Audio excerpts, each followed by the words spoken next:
Halo.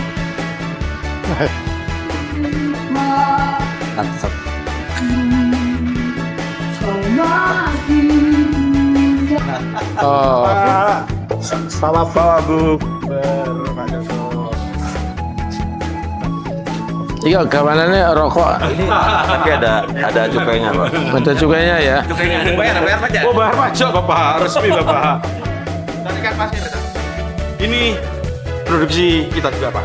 Konco Dewi. Koperasi Petani Silo, Karangharjo, Hamkajaya. Sasetan ini 60 gram, 5.000 diajar Rp5.000 untuk 6 cup. Robusta. Robusta asalan.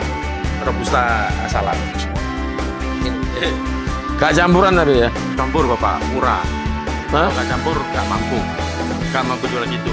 Saya lari ke marketnya sasetan kecil. Kalau nggak lari ke sana, nggak bisa perang. Tapi kita punya low, ini low, ada medium, ada high. Namun disiapin itunya, leveling pasarnya. Lagi rokok ini gawe ndi? Ini saya yang produksi. Ini petung, Pak. Jadi produksinya di petung Bangsal. Betul bangsal. Jadi Tora. Madura loh Pak, ini Tora ini. Tora ini kan Madura, bahasa Madura. Oh ya, Tora. Penanda. Torain ya. Tora ya.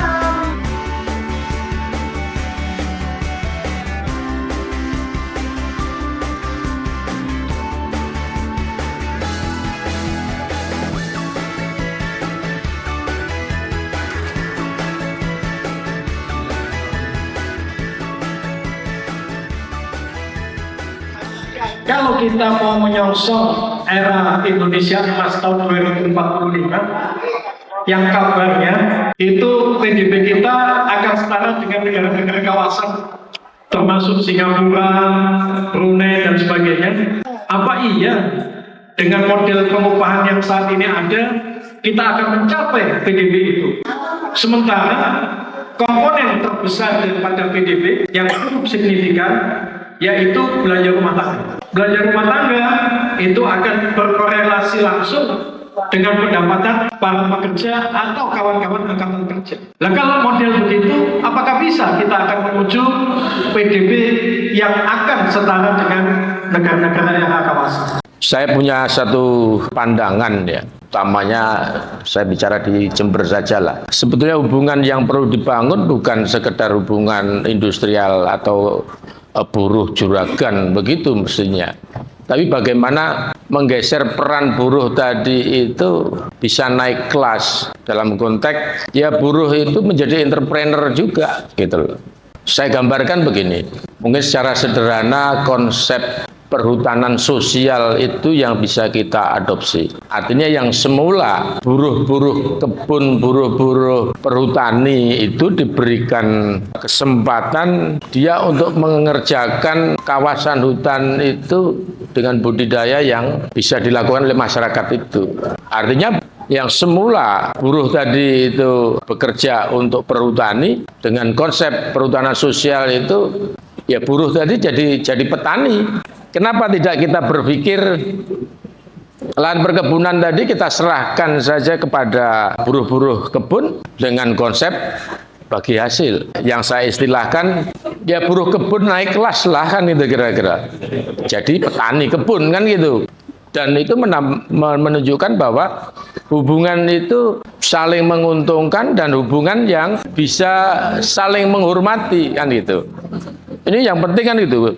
Karena hidup bagi saya, hidup bukan sekedar urusan penghasilan, tapi juga bagian yang tidak kalah pentingnya adalah urusan penghormatan, urusan martabat itu kan. Mungkin itu gambaran potret dari hubungan industrial yang ada di Jember seperti itu. Kembali dalam kesempatan ini saya juga ingin menyampaikan, kalau kita bicara tadi disampaikan bahwa Indonesia Emas akan tercapai pada 2045 dan guidance-nya adalah VDP tadi. Ya secara sederhana boleh dikatakan bahwa peran buruh dalam rangka PDB tadi harus ditopang dari sistem pengupahan, kan begitu kira-kira. Tapi mungkin saya akan bicara dari aspek yang lain lah. Kalau kita bicara pendapatan masyarakat, sebetulnya bukan masalah pariwisatanya dihidupkan, UMKM-nya dihidupkan. Tapi yang harus diperhatikan pertama kali adalah bagaimana mengungkit daya beli. Suatu misal pariwisata bagus, lerana wong duit sopor penenggone berwisata. Kan itu kira-kira. Sama UMKM-nya dibina dengan baik, kalau tidak ada pembeli, karena memang daya belinya rendah, bagaimana? Kan itu kan? Nah, satu-satunya yang saya yakini yang bisa meningkatkan daya beli, ya saat kita mengelola karunia Gusti Allah, pertanian, perikanan. Jadi pertanian ini pertanian dan perikanan inilah yang mesti harus dikelola dengan baik. Supaya bisa terkelola dengan baik, mau tidak mau kita mesti harus bicara bagaimana membangun ekosistem pertanian tadi maupun perikanan tadi. Karena kita tidak bisa bicara bagaimana sekedar meningkatkan produktivitas, tapi kalau ternyata produktivitas tadi juga tidak punya nilai jual, kan begitu. Nah, bahasa sederhana saya sebetulnya bagaimana sih supaya perekonomian bisa berjalan dengan baik? Ya kalau masyarakat sudah punya duit di sak depan. Kalau masyarakatnya masih punya duit di sak belakang, ekonomi ya berjalan alami. Karena duit belakang ini ya sebatas untuk belanja bahan pokok. Kan kira-kira begitu. Nah kalau masyarakat itu sudah punya duit di sak belakang di atas tadi, ya dia akan menggerakkan perekonomian lebih kencang. Karena omah ora apa-apa ya dicet. Ya kan? Traktir koncone ya gak mikir. Kan kira-kira begitu. Ya, kami atas nama Ketua DPC Produktiva Kabupaten Jember sangat berterima kasih atas kehadiran Bapak Wabub, yang mana dalam hal ini adalah sebagai support terhadap terjadinya keseimbangan antara hak dan kewajiban antara buruh, pengusaha, dan juga pemerintah.